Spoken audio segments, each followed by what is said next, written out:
जय माता दी। राधे राधे। आइए सुनते हैं अक्षय तृतीया की कथा एवं पूजन विधि। अक्षय तृतीया की एक कथा के अनुसार प्राचीन काल में एक धर्मदास नामक वैश्य था।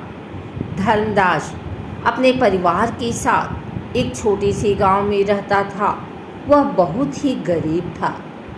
वह हमेशा अपने परिवार के भरण पोषण के लिए चिंतित रहता था। उसके परिवार में कई सदस्य थे। धर्मदास बहुत धार्मिक प्रवृत्ति का व्यक्ति था। उसका सदाचार तथा देव एवं ब्राह्मणों के प्रति उसकी श्रद्धा अत्यधिक प्रसिद्ध थी। अक्षय तृतीया व्रत के महात्म्य को सुनने के पश्चात उसने अक्षय तृतीया पर्व के आने पर सुबह जल्दी उठकर गंगा में स्नान करके विधि पूर्वक देवी देवताओं की पूजा की। व्रत के दिन सामर्थ्य अनुसार जल से भरे घड़े, पंखे, जौ, सत्तू, चावल, नमक, गेहूँ, गुड़, घी, दही, सोना तथा वस्त्र आदि वस्तुएं भगवान के चरणों में रखकर ब्राह्मणों को अर्पित की। यह सब दान देखकर धर्मदास के परिवार वाले तथा उसकी पत्नी ने उसे रोकने की कोशिश की। उन्होंने कहा कि अगर धर्मदास इतना सब कुछ दान में दे देगा तो उसके परिवार का पालन पोषण कैसे होगा। फिर भी धर्मदास अपने दान और पुण्य कर्म से विचलित नहीं हुआ और उसने ब्राह्मणों को कई प्रकार का दान दिया। उसके जीवन में जब भी अक्षय तृतीया का पावन पर्व आया, प्रत्येक बार धर्मदास ने विधि से इस दिन पूजा एवं दान आदि कर्म किया। अनेक रोगों से ग्रस्त तथा वृद्ध होने के उपरांत भी उसने उपवास करके धर्म कर्म और दान पुण्य किया। यही वैश्य दूसरे अगले जन्म में कुशावती का राजा हुए। मान्यता है कि अक्षय तृतीया के दिन किए गए दान पुण्य व पूजन के कारण वह अपने अगले जन्म में बहुत धनी एवं प्रतापी राजा बना। वह इतना धनी और प्रतापी राजा था कि त्रिदेव तक उसके दरबार में अक्षय तृतीया के दिन ब्राह्मण का वेश धारण करके उसके महायज्ञ में शामिल होते थे। अपनी श्रद्धा और भक्ति का उसे कभी घमंड नहीं हुआ। वह प्रतापी राजा महान एवं वैभवशाली होने के बावजूद भी धर्म मार्ग से कभी विचलित नहीं हुआ। माना जाता है कि यही राजा आगे के जन्मों में भारत के प्रसिद्ध सम्राट चंद्रगुप्त के रूप में पैदा हुए थे।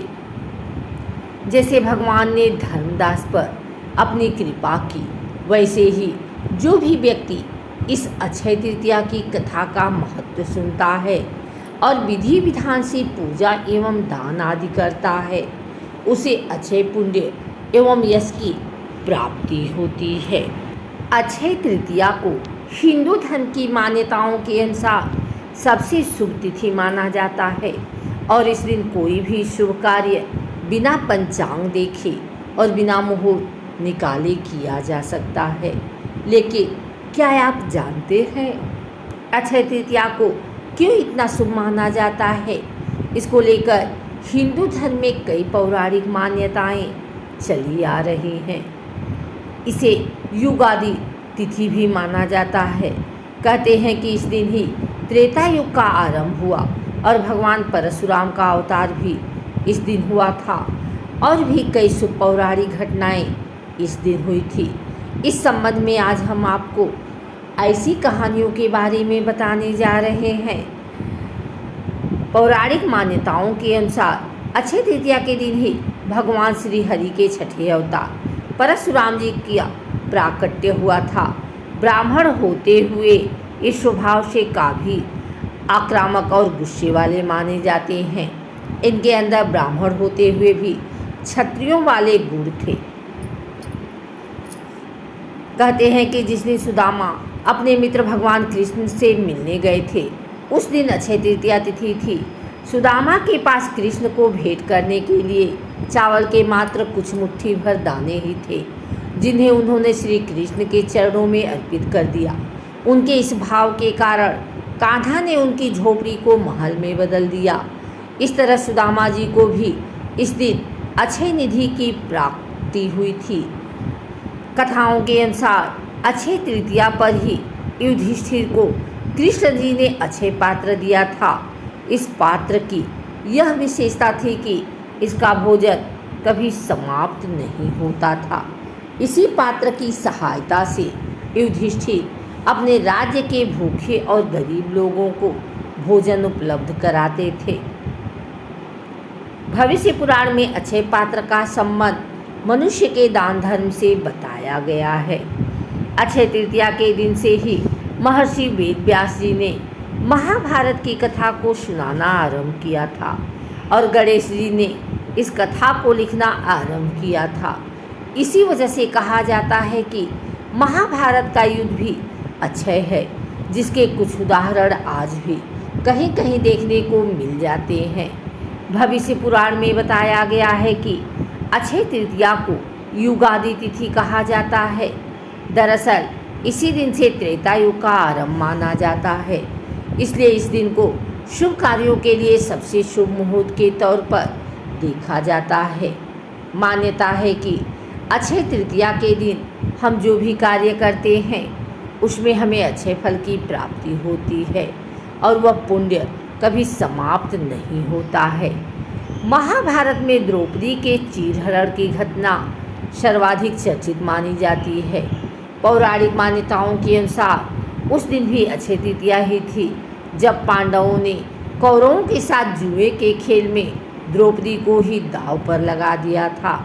दुशासन ने द्रौपदी का चीरहरण किया था। अक्षय तृतीया के दिन ही द्रौपदी की लाज बचाने के लिए श्री कृष्ण ने द्रौपदी को अक्षय चीर प्रदान किया था। नारद पुराण में बताया गया है कि अक्षय तृतीया के दिन ही गंगा का धरती पर अवतरण हुआ था। तेज बहाव के साथ स्वर्ग से निकली गंगा नदी को शिवजी अपनी जटाओं में धारण कर लिए थे और फिर भगीरथ के प्रयासों से देवी गंगा धरती पर अवतरित हुई थी। अक्षय तृतीया हिंदू धर्म का एक पावन पर्व है। यह पर्व वैशाख मास के शुक्ल पक्ष की तृतीया तिथि को मनाया जाता है। यह दिन माँ लक्ष्मी को समर्पित है। ऐसी मान्यता है कि इस दिन पूजा पाठ करने से सभी इच्छाओं की पूर्ति होती है। अक्षय तृतीया के दिन पूजा का विशेष महत्व होता है। इस दिन शुभ मुहूर्त में पूजा करने के विशेष फल प्राप्त होते हैं। अक्षय तृतीया पर भोग। अक्षय तृतीया के दिन भगवान विष्णु और माता लक्ष्मी को विभिन्न प्रकार के भोग अर्पित किए जाते हैं। इस दिन सत्तू, खीर, हलवा, चने की दाल, ऋतुफल और मिठाई आदि भोग में शामिल करना बहुत शुभ माना जाता है। अक्षय तृतीया पूजा विधि। सुबह उठकर स्नान करें और लाल रंग के वस्त्र धारण करें। घर के मंदिर को साफ करें और एक चौकी पर लाल या पीले रंग का वस्त्र बिछाएं। भगवान विष्णु और माता लक्ष्मी की प्रतिमा स्थापित करें। गंगा जल से स्नान कराएं और उन्हें रोली, चंदन, अक्षत, पुष्प, धूप और दीप अर्पित करें। भगवान विष्णु और माता लक्ष्मी के मंत्रों का जाप करें। विष्णु सहस्त्र नाम का पाठ करना भी अत्यंत शुभ माना जाता है। खीर का भोग लगाएं, अंत में आरती करें और सभी को प्रसाद वितरित करें। इस दिन पुण्य का भी विशेष महत्व है। अपनी क्षमता अनुसार गरीबों और ज़रूरतमंदों को दान करें। सोना खरीदना भी इस दिन शुभ माना जाता है। अक्षय तृतीया पर श्रद्धापूर्वक पूजा और दान करने से जीवन में भौतिक सुखों और समृद्धि की प्राप्ति होती है।